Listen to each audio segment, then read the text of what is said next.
ଦୁଇଟି ରସୁଣ କୁଲା ଏଇଠି ରଖିଦିଅନ୍ତୁ। ଗ୍ୟାରେଣ୍ଟି ଦେଉଛି ସେ ନାରୀ 5 ମିନିଟ୍ରେ ତୁମ ପାଖକୁ ଆସିବ। ଯାହା ଚାହିଁବେ ତାହା କରିବ। ଆଜି ରାତିରେ ଗୋଟିଏ ଥର କରିଦିଅନ୍ତୁ। ହଁ ଫ୍ରେଣ୍ଡସ୍, ଆଜିର ଏହି ଭିଡ଼ିଓଟିରେ ମୁଁ ଆପଣଙ୍କୁ ଶିଖେଇବି ବିନା ମନ୍ତ୍ରତନ୍ତ୍ରରେ କେବଳ ଦୁଇଟି ରସୁଣ କୁଲାରେ ଆପଣ କିପରି ସୁନ୍ଦରୀରୁ ସୁନ୍ଦରୀ ଝିଅକୁ ପଟେଇ ପାରିବେ, ସୁନ୍ଦରୀ ପଡ଼ିଶା ଘର ଭାଉଜକୁ ପଟେଇ ପାରିବେ, ତାଠାରୁ ନିଜର ମନ ମୁତାବକ କାମ ହାସଲ କରିପାରିବେ। ଏହି ବଶୀକରଣ କରିବା ପାଇଁ ଆପଣଙ୍କୁ କିଛି ବି ପଇସା ଖର୍ଚ୍ଚ କରିବାକୁ ପଡ଼ିବନି କିମ୍ବା ବେଶୀ କିଛି ସାମଗ୍ରୀର ଆବଶ୍ୟକ ନାହିଁ। କେବଳ ଦୁଇଟି ରସୁଣ କୁଲାରେ ସେ ଝିଅକୁ ପଟେଇ ପାରିବେ, ସୁନ୍ଦରୀରୁ ସୁନ୍ଦରୀ ପଡ଼ିଶା ଘର ଭାଉଜକୁ ପଟେଇ ପାରିବେ, ତାଠାରୁ ନିଜର ମନ ମୁତାବକ କାମ ହାସଲ କରିପାରିବେ। ଆଜ୍ଞା ହଁ, ଆପଣ ସମସ୍ତଙ୍କର ଇଚ୍ଛା ଥିବ କେଉଁ ବି କୁଆଁରୀ ଝିଅକୁ ପଟେଇବା ପାଇଁ, ସୁନ୍ଦରୀ ବିବାହିତା ନାରୀକୁ ପଟେଇବା ପାଇଁ, ତାକୁ ନିଜ ପ୍ରେମରେ ଦିବାନୀ କରି ତାଠାରୁ ନିଜର ମନ ମୁତାବକ କାମ ହାସଲ କରିବା ପାଇଁ। କିନ୍ତୁ ଇଏ ଏତେ ସହଜ ନୁହେଁ। ଏଥିପାଇଁ ଆଜିର ଏହି ଭିଡ଼ିଓଟି ଆପଣଙ୍କର କାମରେ ଆସିବ।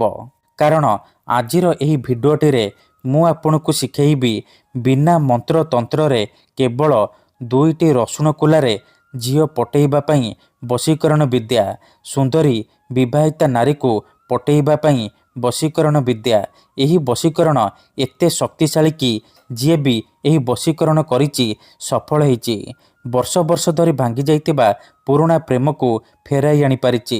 ଶାଶୁ, ନଣନ୍ଦ, ଦିଅର, ଭାଉଜ କାହାକୁ ବି ନିଜ ବଶରେ କରି ତାଠାରୁ ନିଜର ମନ ମୁତାବକ କାମ ହାସଲ କରିପାରିଛି। ନମସ୍କାର ଫ୍ରେଣ୍ଡସ୍, ଓଡ଼ିଆ ଫଣ୍ଡା ଚ୍ୟାନେଲକୁ ଆପଣମାନଙ୍କୁ ସ୍ୱାଗତ। ଦୁଇଟି ରସୁଣ କୁଲାର ଏହି ବଶୀକରଣ ପ୍ରଚଣ୍ଡ ମହାଶକ୍ତିଶାଳୀ ବଶୀକରଣ। ତେଣୁ ଏହି ବଶୀକରଣକୁ ଆପଣ ଭାବିଚିନ୍ତିକି ପ୍ରୟୋଗ କରିବେ। ମନରେ କୌଣସି ଖରାପ ଉଦ୍ଦେଶ୍ୟ କିମ୍ବା କୌଣସି ଖରାପ କାମ ପାଇଁ ଆପଣ ଦୁଇଟି ରସୁଣ କୁଲାର ଏହି ବଶୀକରଣକୁ ପ୍ରୟୋଗ କରିବେନି। ଯଦି ଆପଣ ସେ ଝିଅ ବା ନାରୀକୁ ସତରେ ଭଲ ପାଉଛନ୍ତି ତେବେ ଆପଣ ଏହି ବଶୀକରଣ ପ୍ରୟୋଗ କରିବେ। ଅନ୍ୟଥା ମନରେ କୌଣସି ଖରାପ ଉଦ୍ଦେଶ୍ୟ କିମ୍ବା କୌଣସି ଖରାପ କାମ ପାଇଁ ଆପଣ ଦୁଇଟି ରସୁଣ କୁଲାର ଏହି ବଶୀକରଣ କରିବେନି। ଠିକ୍ ଅଛି, ତେବେ ଏହି ବଶୀକରଣ କରିବା ସବୁଠାରୁ ସହଜ। ଏହାକୁ ଆପଣ କିପରି କରିବେ, କେମିତି କରିବେ, ଏହାର ପ୍ରୟୋଗ ବିଧି କ'ଣ, ମୁଁ ଆପଣଙ୍କୁ ଶିଖେଇବି। ସମ୍ପୂର୍ଣ୍ଣ ପ୍ରୟୋଗ ବିଧି ଠିକ୍ ଭାବରେ ଶିଖେଇବି।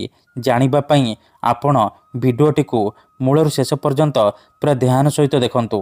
ଠିକ୍ ଅଛି, ବିଧିଟି ଜାଣିବା ପୂର୍ବରୁ ଯଦି ଆପଣ ଆମ ଚ୍ୟାନେଲକୁ ପ୍ରଥମ ଥର ଆସିଛନ୍ତି ତେବେ ଦୟାକରି ଚ୍ୟାନେଲକୁ ସବସ୍କ୍ରାଇବ୍ କରି ପାଖରେ ଥିବା ବେଲ୍ ଆଇକନ୍କୁ ମଧ୍ୟ ଦବାଇ ଦିଅନ୍ତୁ। ଯାହାଦ୍ୱାରା ଆମେ ଯେଉଁ ବି ଭିଡ଼ିଓ ଅପଲୋଡ଼ କରିବୁ ସର୍ବପ୍ରଥମେ ଆପଣ ଦେଖିପାରିବେ। ମନେ ରଖନ୍ତୁ, ଏହି ବଶୀକରଣ କରିବା ପୂର୍ବରୁ କିଛି କଥା ମନେ ରଖନ୍ତୁ। ଯେମିତିକି ମନ୍ତ୍ର, ତନ୍ତ୍ର, ଯନ୍ତ୍ର, ବଶୀକରଣ ଇଏ ଏମିତି ସେମିତି କାମ କରେନି। ମନରେ ସମ୍ପୂର୍ଣ୍ଣ ବିଶ୍ୱାସ, ନିଷ୍ଠା ଆଉ ଏକାଗ୍ରତାର ସହିତ ଆପଣଙ୍କୁ ଏହି ବଶୀକରଣ କରିବାକୁ ପଡ଼ିବ। ତେବେ ଯାଇ ମୁଁ ଆପଣଙ୍କୁ ଗ୍ୟାରେଣ୍ଟି ଦେଉଛି ଆପଣ ଯେଉଁ ଝିଅ ବା ନାରୀ ଉପରେ ଏହି ବଶୀକରଣ କରିଦେବେ ସିଏ ସେହି ସମୟଠାରୁ ଆପଣଙ୍କ ଆଡ଼କୁ ଆକର୍ଷିତ ହେବାକୁ ଲାଗିବ, ଆପଣଙ୍କୁ ଭଲ ପାଇବାକୁ ଲାଗିବ। ଆପଣ ତାକୁ ଯାହା କହିବେ ସିଏ କରିବ। ଯେଉଁ ଝିଅ ଆପଣଙ୍କୁ ଭାव ଦେଉନଥିଲା ସିଏ ନିଜେ ଆସି ଆପଣଙ୍କ ସହିତ କଥା ହେବ, ଆପଣଙ୍କୁ ଭଲ ପାଉଛି ବୋଲି କହିବ। ଯେଉଁ ପଡ଼ିଶା ଘର ଭାଉଜର ସୁନ୍ଦରତାକୁ ଦେଖି ତା ଆଡ଼କୁ ଆକର୍ଷିତ ହେଉଛନ୍ତି ସିଏ ନିଜେ ଫୋନ୍ କରିବ, ହାତ ଧରିକି ରୁମ୍କୁ ଡାକିବ, ଯାହା ଚାହିଁବେ ତାହା କରିବ, ଆପଣଙ୍କର ସବୁ ଇଚ୍ଛାକୁ ପୂରଣ କରିବ। ତେବେ ଏହି ବଶୀକରଣ ଆପଣ କିପରି କରିବେ, କେମିତି କରିବେ, ଧ୍ୟାନ ସହିତ ଶୁଣନ୍ତୁ। ଏହି ବଶୀକରଣ କରିବା ପାଇଁ ଦୁଇଟା ରସୁଣ କୁଲା ଆଉ ଗୋଟିଏ ଛୁଞ୍ଚି ଆଣିବେ।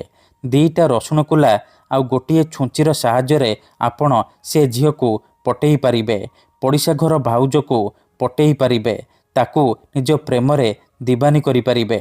ଏହି ବଶୀକରଣ ବିଧିକୁ ଆପଣ କେବଳ ଶୁକ୍ରବାର ଦିନ କରିବେ। କେଉଁ ବି ସମୟରେ କରିପାରିବେ। ବିଧିଟି କରିବା ପୂର୍ବରୁ ଭଲ ଭାବରେ ହାତ ଗୋଡ଼ ଧୋଇକି ସଫା ବସ୍ତ୍ର ପିନ୍ଧିକି ଏହି ବଶୀକରଣ ଆରମ୍ଭ କରିବେ। ପ୍ରଥମେ ଆପଣ କ'ଣ କରିବେ, ଯେଉଁ ଦୁଇଟା ରସୁଣ କୁଲା ଆଣିଛନ୍ତି ସେ ଦୁଇଟା ରସୁଣ କୁଲାରୁ ଗୋଟିଏ ରସୁଣ କୁଲାରେ ସେ ଝିଅ ବା ସ୍ତ୍ରୀର ନାମ ଲେଖିବେ ଯାହାକୁ ଆପଣ ପଟେଇବାକୁ ଚାହୁଁଛନ୍ତି।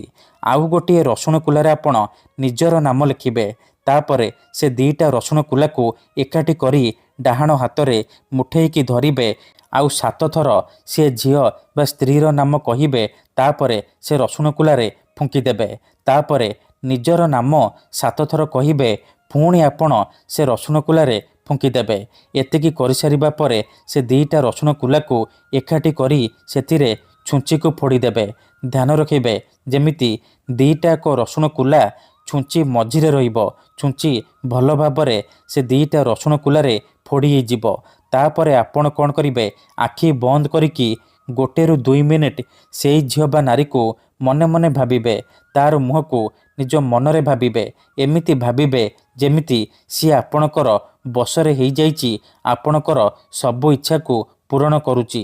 ଏହିପରି ଭାବି ସାରିବା ପରେ କ'ଣ କରିବେ, ସେ ଛୁଞ୍ଚି ଆଉ ରସୁଣ କୁଲାକୁ ସେହିପରି ନେଇକି କୌଣସି ଏକ ଫୁଲ ଗଛ ମୂଳରେ ଅଳ୍ପ ଟିକେ ମାଟି ଖୋଳିକି ପୋତିଦେବେ। ଏତିକି କରିଦିଅନ୍ତୁ, ଗ୍ୟାରେଣ୍ଟି ଦେଉଛି ଏପଟେ ଏହି ବଶୀକରଣ କରିବା ମାତ୍ରେ ସେପଟେ ସେ ଝିଅ ବା ନାରୀ ଉପରେ ପ୍ରଭାବ ପଡ଼ିବା ଆରମ୍ଭ ହୋଇଯିବ। ସିଏ ସେହି ସମୟଠାରୁ ଆପଣଙ୍କ ଆଡ଼କୁ ଆକର୍ଷିତ ହେବାକୁ ଲାଗିବ। ଧନ୍ୟବାଦ।